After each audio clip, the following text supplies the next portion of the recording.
Hello, good morning. Welcome to the Masterclass Theatre. My name's Dave Guest. I have the job of guiding people through these sessions in which we're going to look at various issues affecting the coach and bus industry. And you don't really need me to tell you the coach industry is currently attracting significant interest from private equity firms, business groups and others. With the recent launch of the UK's largest coach company, valuable insights have been gained into the advantages and challenges of consolidation. This trend is expected to shape the industry significantly in the coming years. So during this session, James Howells, Director of Don't Travel Empty, will deliver crucial strategies for operators, whether they're considering selling or preparing for the impact of competitors being acquired by large groups. James has been in the coach travel industry for 15 years.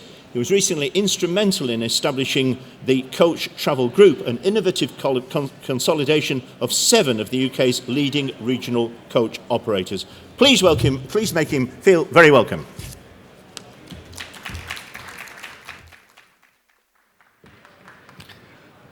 Good afternoon, everybody. Just really, firstly, just to add sort of a little bit of a background to give an understanding of where I've come from.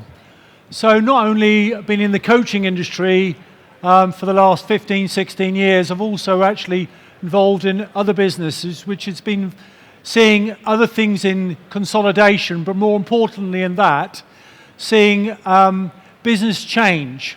And business change, as we all know, if we came here 15 years ago, the first time I came, looking at the stands now compared to what they are today is massively different. So many more technology stands, so much more diversity, and more importantly, optimization. And as I go through a couple of slides, you'll see why that is relevant to what's going on in the market today. The market today is changing. And with us or without us is going to be effect to actually what's going on. So if we look at what's happened in recent years, it is quite massive. For those who survived COVID, and a lot didn't, there was a lot of changes. And when we came out of the industry, we're talking about 25% of the industry disappearing, as we all know. With those 25%, it laid opportunities for others. So other operators, you could argue, a lot survived and thrived in later years because of the benefits of that surplus of work and a shortage. But as you see some of these things on here, these have been real challenges. So we all know on a day-to-day basis, PSVR, cost of vehicles going up. Some of those vehicles going up literally £100,000 in the last 2 or 3 years. And more important to that, the shortage of vehicles. So we're trying to actually put any certainty into our business. It's become very much harder to do than what it was previously. So continuous over all the time, different pressures, regulations which, if you like, weren't there pre-COVID, and they're changing. We now got a new change of government. Are those regulations going to get tougher, or are they going to be easier to actually absorb? Logically speaking, from previous governments, they're probably likely to be tougher than what we've got at the present moment. Interest in taxes is a recent one which we've all got to deal with. And in the coach industry, it seemed that it's been forgotten. That interest with some of the operators I know will make the difference between them making a profit or actually making no money at all. So when we're talking about tax rises, it's an easy thing, but we actually look at the actually operators, how that affects them and how they stay in business or not. These are some of the decisions which actually can affect their viability and where they want to actually go. And from our side, literally standing outside of this, within Don't Travel Empty's perspective, is you see all the changes going on. One of the biggest changes I've seen, and this is what drove our reason to actually set up the Coach Travel Group, was the lack of succession. And within the industry, you had a lot of businesses which are family-owned businesses, 100-year-old businesses, very, very quality, top, brilliant businesses out there that they didn't have the succession in place. Some of them did, but some of them did. They decided that son or daughter did no longer want to be in the coaching industry. They felt, from their perspective, do you know what? I've seen dad, mum in that business, giving it their soul, and we don't want to be there any longer. So because of that, they decided, well, what can we do? And for those fortunate ones, or those ones who decided, and some of those names which you may be familiar with, which were in the Coach Travel Group, you're talking about businesses that have been in business over 100 years. And very, very well known and very well established. To think that they would actually move on. But if you look at the drivers behind that, one of the operators shared with me, said, well, my son's in the city, my daughter's in the theatre, they have no interest in my business.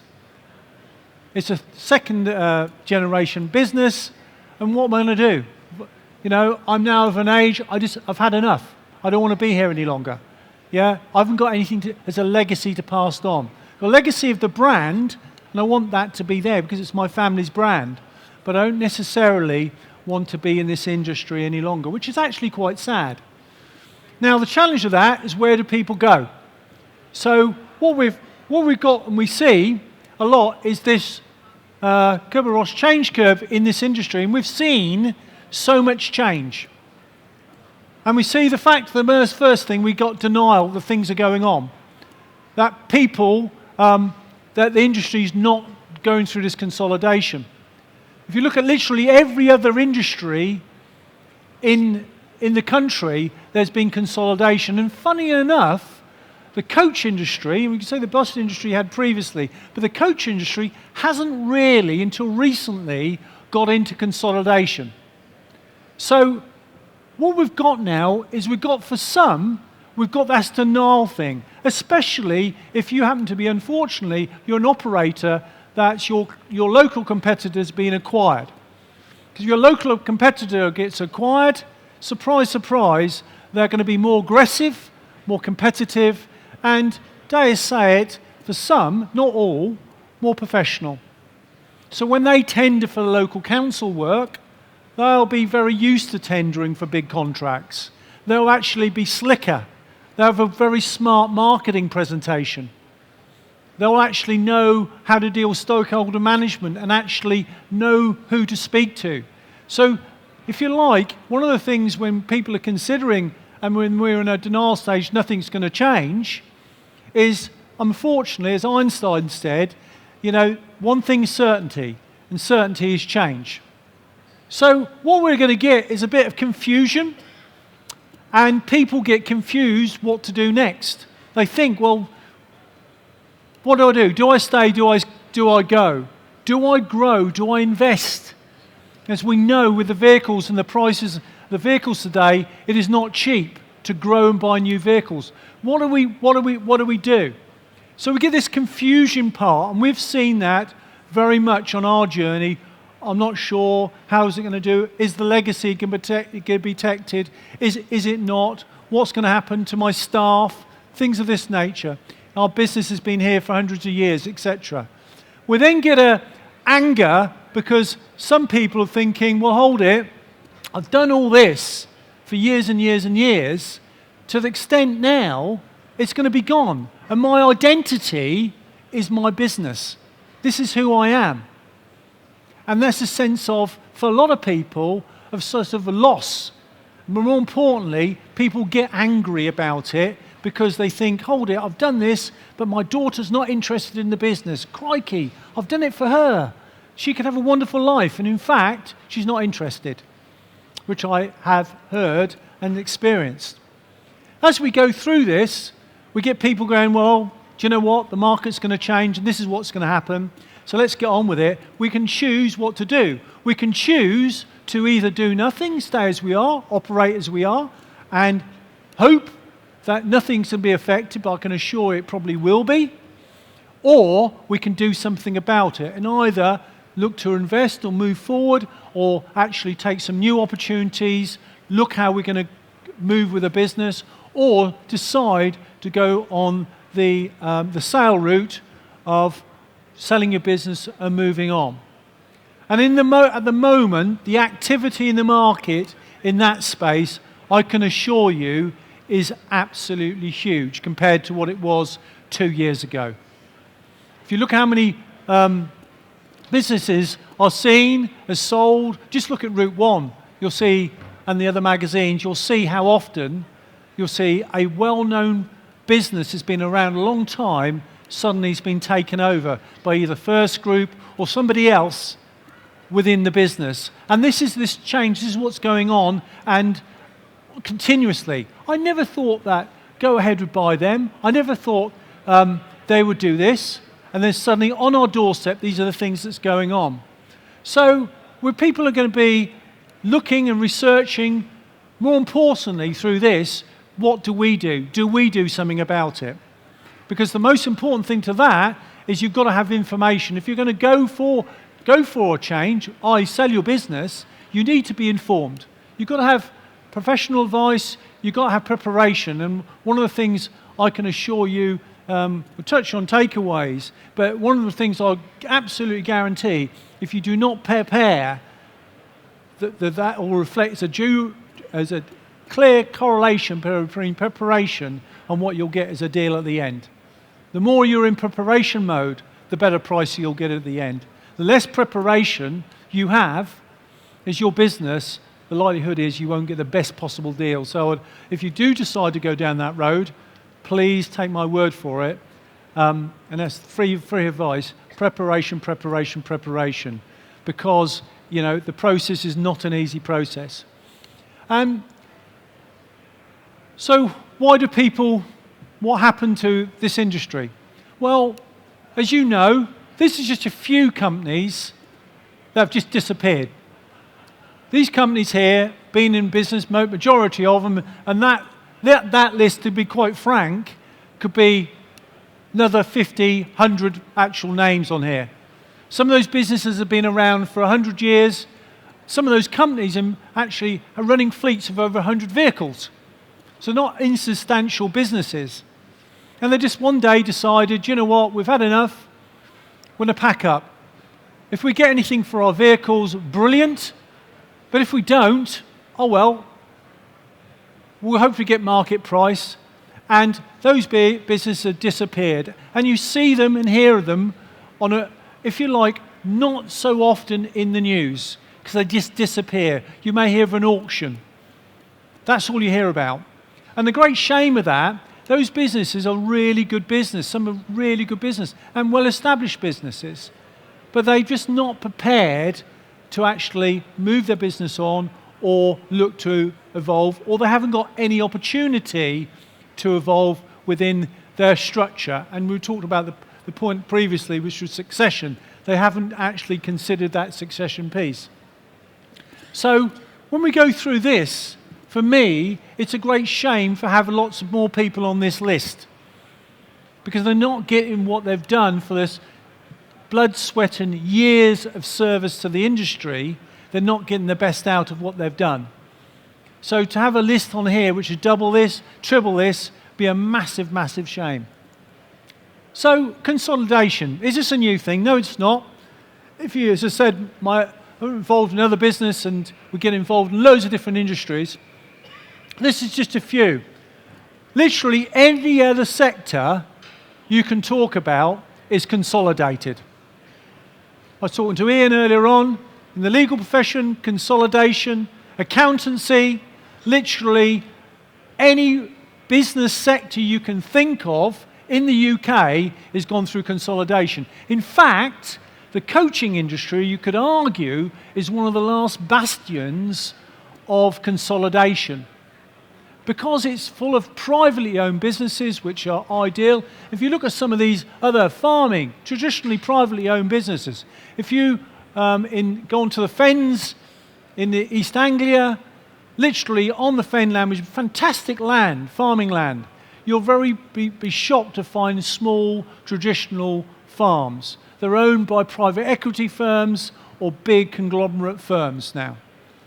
Yeah, that's what's happened within the farming industry, because life's become tougher. If you listen to the farming industry, they'll tell you that basically it's become tougher and tougher and tougher. They've been squeezed out. That's the only people to survive are the bigger operators. Dentistry, financial service, I could go on. Loads of businesses that have gone through this consolidation piece. And what the benefit is, they're getting more money than they would have got if they just sold them individually. So, who's in the market? Who are your potential buyers if you do decide to go down this road? Well, this is just a few. And London Stock Exchange, I put on there this morning, yesterday, I think there'll be an AIM-listed stock of a coach industry within 2 years in the UK. There'll be another group probably formed or put onto the market. So this is where it's going. It's getting bigger. You know some of these companies continue, but there are so many more. There's lots of bus businesses that actually are buying coach companies. Not just the big ones, but some small regional bus companies are buying because they got supported through COVID, where you could argue the coach business didn't.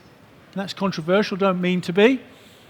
And they're in a far stronger position. And I know of at least 2 to 3 deals going on at the present moment, which basically you have a situation where they're buying their local competitors and they're just growing.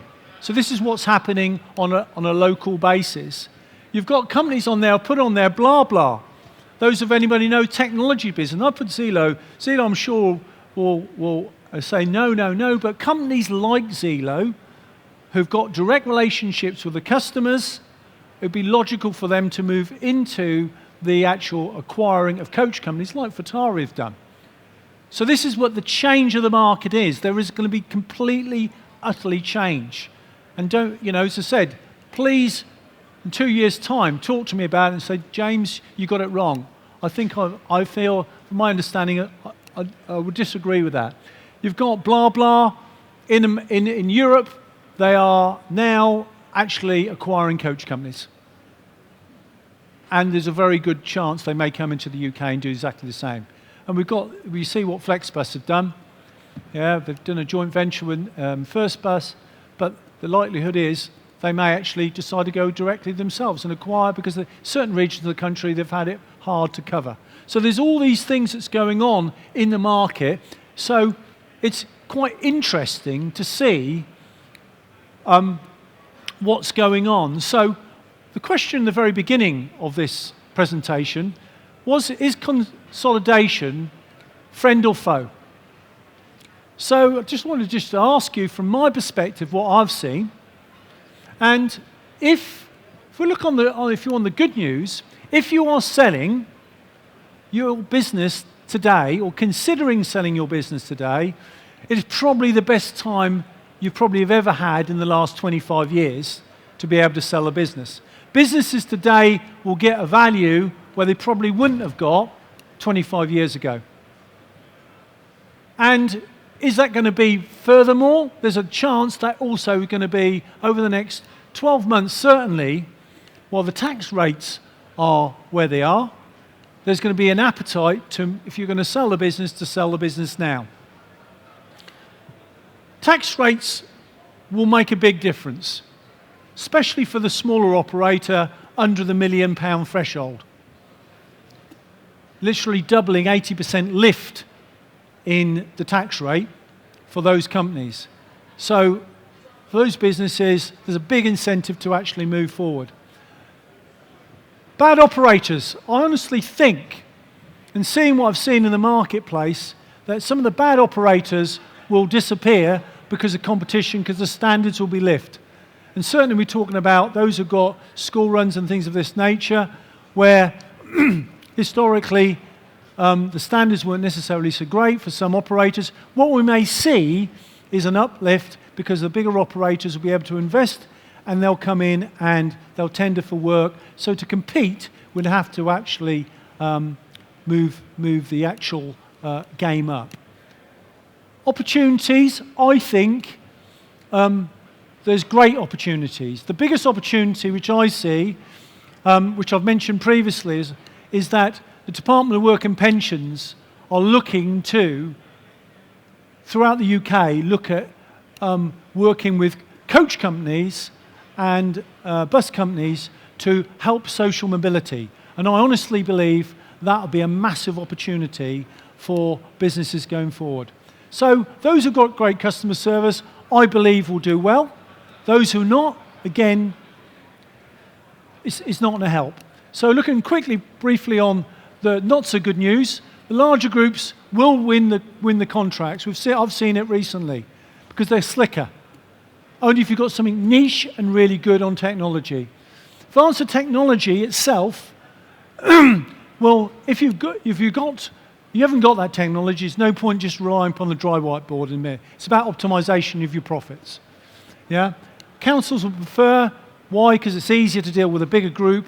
You have to, from a procurement perspective, that's why they'll do that. The cost of selling long time will be higher.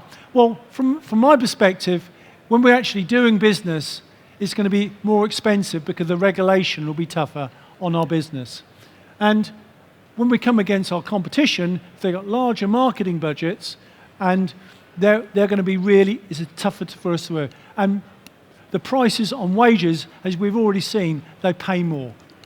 Final slide, quick takeaways for you all. If you are thinking about it, don't just think about today. Think about tomorrow. Think about 3 years' time. Where do you want to be? If you've got a plan in 5 years' time, fantastic. But if you're uncertain today, basically, really have a think about where you want to be. Don't sign with a broker that generalizes or charges you a fee and then promises the earth, but doesn't tell you the pain, because it is painful. Yeah? Speak to other people who have done it. Don't just do it yourself. Yeah, there's lots of people in the industry who now have done it. Yeah, if you're talking to accountants, a bad accountant, just like a bad lawyer, can stop a deal. So make sure you've got a good accountant, a good lawyer that's in the industry ideally, who's got experience of this, because they can help you through the actual journey rather than just hopefully get through it. Just mention the tax rates. That's a massive lift. And my final point, if you decide, you need to decide before you do anything, what do you want to walk away with? That's the end of my speech. Have you any questions? Hello? Hello? 1, 2. We're working here. I'll come to a question in a minute. There's just one thing. I'm a journalist, and we're noted for summarising things and perhaps sometimes just oversimplifying. But what your message seems to be is, if you have a small coach company, accept the inevitable, consolidation is coming, get out now while you can. And is that a good thing? I'm not saying that 100%. I'm saying if you are going to stay in the industry and you're a small operator, make sure you realise what's coming down the road. Don't just sit there and think that it's going to be the same as what it was 2 years ago. So there's some fantastic opportunities for the small operators in the market, and there's some brilliant businesses out there. But don't assume that it's going to be the same as it was last year, because it's not. Be prepared for a fight. Right, yes. Hi, James. Yep. We spoke earlier. It's Alex from Route 1. I've got 2 questions for you on this topic. They're separate questions. The first one is, how long do you expect consolidation to be continuing at the rate that it's going? Do you see an end to consolidation where the market gets saturated? Yeah. And secondly, consolidation, like you've mentioned from your experiences across lots of different industries, one of the most striking for me has been in the United States with consolidation of medical care, where large private equity companies will buy hospitals. But what we've seen is there's been a negative consequence where if those hospitals do not return a profit, they are shuttered and the assets sold off. What do you feel could be the consequences for the end user, i.e. the passenger, from the consolidation of the industry? Great questions. Well, the first one, I would argue that this consolidation is going to certainly be over the next 2 to 3 years, maybe up to 5 years. I certainly think that's going to happen. I think we'll get a stage where a lot of the major players will be involved in the industry. I don't think we're going to go down to the bus market where you have 5 major players. I think you'll have more. And I think we'll have AIM-listed companies. Coming back to the quality of the service and what happens, I think what we'll have in this industry with technology coming along, I personally believe this industry is in the precipice of growth. I think there's going to be a lot more work out there. So I think companies, there will be complete demand, certainly from what the government is saying at the present moment. And because of that, I actually think the service won't necessarily drop. I think where we've seen in the States is where the demand has dropped and costs have gone up and they've just cut. It depends on what group it is, though. But the competition should drive quality. And so in the long run, it could be good news for the customers, for the passengers? It could be long term, it could be. OK. Any one last question before we wrap up? Yeah, thank you, James. You mentioned the legal profession. My firm, Backhouse Jones, can only trace its roots back to 1819, but I spoke to the senior partner of a law firm who could trace its roots back to 1790, and after it had got into liquidation, he said to me, it's better to sell too early than it is too late. Do you agree with that suggestion? 100%. And I honestly think that they always say a business going into liquidation, they know 3 months before. I generally think they know a year before. So my view is if you're even thinking about it, look at it, investigate it, research it, speak to your advisors, get good advisors, do it now. And that figure there that you said, if your company's worth $1 million or less, 10% tax now could be up to 18%. Yeah, it's 18% in a year's time. In a year's time. Anyway, James, as ever, time has beaten us, but thank you very much indeed. Give him a round of applause, ladies and gentlemen. Thank you.